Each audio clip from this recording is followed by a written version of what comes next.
Hello everyone, আমার YouTube চ্যানেলের আরেকটা নতুন ভিডিওতে তোমাদের সকলকে স্বাগত জানাই। আশা করি তোমরা সকলে ভালো আছো আর আমিও ভালো আছি। আজকে খুব কথাটা বললাম না, কারণ ভীষণ গরম পড়ে গেছে। মানে এখনই এত গরম, আমি চুলটা খুলে রেখেছি, এখনই পাততে হবে। মানে খুবই গরম পড়ে গেছে। তো যাই হোক, যারা যারা শুধুমাত্র এই কেকের রেসিপিটা দেখতে চাইছো তাদের জন্য আমি এখানে টাইমটা দিয়ে দিলাম। তো তোমরা সেখানে গিয়ে সেখান থেকেই ভিডিওটা স্টার্ট করতে পারো এবং সেখান থেকে রেসিপিটা শুধুমাত্র দেখে নিতে পারো। তো আজকে মূলত হচ্ছে এই কেকটা বানানো হচ্ছে আমাদের কোচবিহার থেকে। আমার দুজন মানে সম্পর্কে আমার মাস্তুতো ভাই হয়। তো সেই মাস্তুতো ভাই দুজন এসেছে, তার মধ্যে একটা ভাইয়ের আবার কালকে জন্মদিন। তো সেই কারণেই আমার এই কেক বানানো, এবং তাই ভাবলাম যে সেই রেসিপিটাও তোমাদের সঙ্গে শেয়ার করি। তো আর বেশি কথা না বলে এখন আমি যাচ্ছি কেকটা বানাতে। তাহলে চলো দেখি কীভাবে আমি কেকটা বানাই। জন্মদিনে আমরা কীভাবে আর কি ছোট্ট করে সেলিব্রেট করলাম সেটাও তোমাদের সঙ্গে শেয়ার করি। তাহলে চলো ভিডিওটা কন্টিনিউ করা যাক। তো প্রথমে আমি এই কাপের 1 কাপ চিনি নিয়ে নিয়েছি, সেটাকে গুঁড়ো করার পর তার মধ্যে এই কাপটার 1 কাপ হচ্ছে আমি তেল দিয়ে নিয়েছি। তারপর এর মধ্যে 2টো ডিম আমি ভেঙে দিলাম এবং তারপর ব্লেন্ড করে নেব। আর ব্লেন্ড করার পর জিনিসটা এইরকম দেখতে হবে।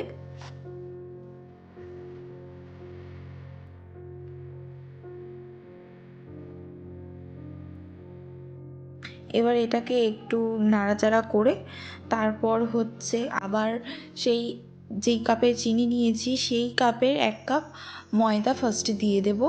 এরকম ছাঁকনি দিয়ে ছেঁকে তারপর দেব, তাহলে আর ময়দার মধ্যে যে গুঁড়ো গুঁড়ো জিনিসগুলো আছে মানে সেটা আর থাকবে না।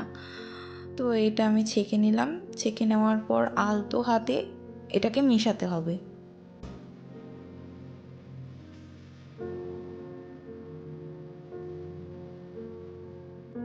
তারপর আবারও ওই 1 কাপের আরও 1 কাপ ময়দা আমি এখানে দিয়ে দিয়েছি এবং সেটাকেও এরকম আলতো হাতে মিশিয়ে নিতে হবে। তারপর এর মধ্যে হচ্ছে বেকিং পাউডার দেব 1 চামচ, বেকিং পাউডার 1 চামচ দেব, আর বেকিং সোডা দেব হচ্ছে 1/2 চামচ।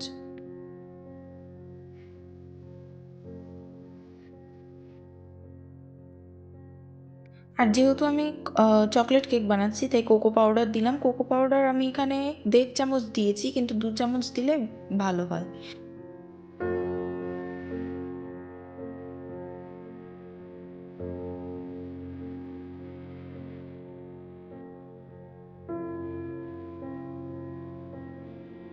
তারপরে এই জিনিসটাকেও আমি ছাঁকনি দিয়ে ছেঁকে নিয়ে তারপর মিশিয়ে নেব।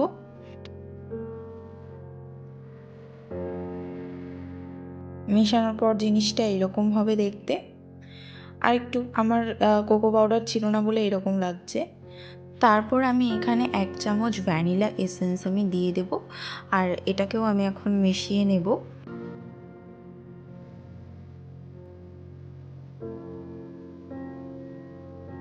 আমার কাছে বাটার পেপার ছিল না, সো আমি সেই জন্য যেই পাত্রে আমি কেকটা করব সেই পাত্রের মধ্যে অল্প করে তেল মাখিয়ে তার উপর ময়দাকে মানে দিয়ে এরকম একটা পেপারের মতন করে নিয়েছি, তাহলে ওঠানোর সময় সুবিধা হবে।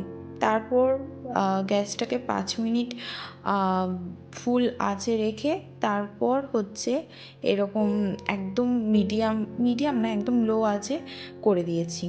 তারপর এইটাকে আমি একটা ছিদ্র যে রয়েছে সেই ছিদ্রটাকে ঢাকার জন্য একটা লবঙ্গ দিয়ে আমি ছিদ্রটাকে ঢেকে দিয়েছি। আমি গ্যাসটাও দেখিয়ে দিলাম কীরকম আঁচে রয়েছে এখন। এইরকম আমি 40 থেকে 45 মিনিট রেখেছি। তারপর ঠিক এইরকম হয়ে গেছে আমাদের কেকটা। কেকটা এইরকমই রেডি হয়ে গেছে। এবার হচ্ছে একটা টুথপিক বা কাঠি দিয়ে আমি চেক করছি যে কেকটা পুরোপুরিভাবে হয়েছে কি না। যখন এই কাঠিটার গায়ে কিছু আর লেগে নেই তার মানে কেকটা হয়ে গেছে। এই পর্যায়ে কেকটা তার মানে আমাদের একদম রেডি। কিন্তু আমি যেহেতু ডেকোরেশন করব তাই আমি একটু চকলেট দিয়ে বাকিটা আমি সাজিয়েছি।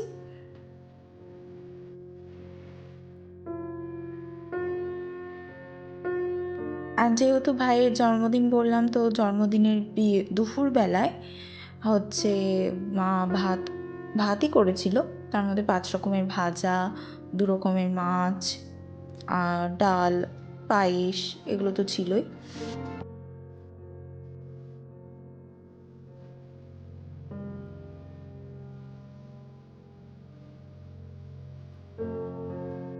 তারপরে হচ্ছে কেক কাটার পালা। এবার আমার না পরে কেকের একটা ভিডিও করার কথা মনে ছিল না, তো একেবারে কেক কাটার সেই সময় চলে আসলাম।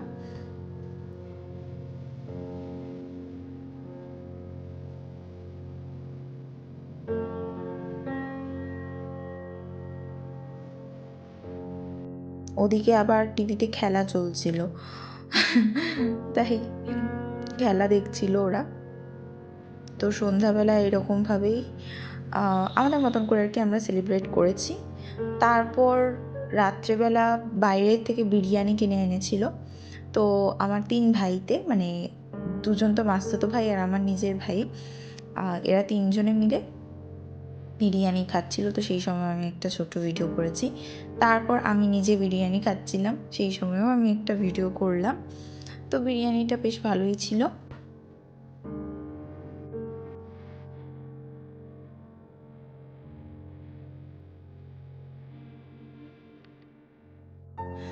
এই গরমের মধ্যে ভাই আমি এখন সেজেগুজে বসতে পারবো না, মানে নর্মাল আমি বাড়িতে নাইটি পরি, আর আমি নাইটি পরে এই ভিডিওগুলো করব। মানে এই গরমের মধ্যে সাজুগুজু করে বসে ভিডিও করার মানে ইচ্ছেই নেই, মানে সেটাই হচ্ছে না। এই গরম, এখনই ঘেমে গেছি, তার মধ্যে ফ্যানটা অফ করে আমাকে ভিডিওটা করতে হচ্ছে, কারণ ফ্যানটা চালালে ফ্যানের আওয়াজটাই বেশি শোনা যাবে আমার ভয়েসের থেকেও বেশি। তো এটুকুই বলার ছিল, মানে এত গরমের মধ্যেও আমি এই সব পাগলামো করছি। সো তোমাদের যদি ভিডিওটা ভালো লেগে থাকে তাহলে লাইক, কমেন্ট, শেয়ার আর আমার চ্যানেলটাকে সাবস্ক্রাইব করে দিও। দেখা হবে আরেকটা নতুন ভিডিওতে। ততক্ষণের জন্য তোমরা সকলে ভালো থেকো, সুস্থ থেকো, আর এখনকার মতন টাটা, বাই বাই।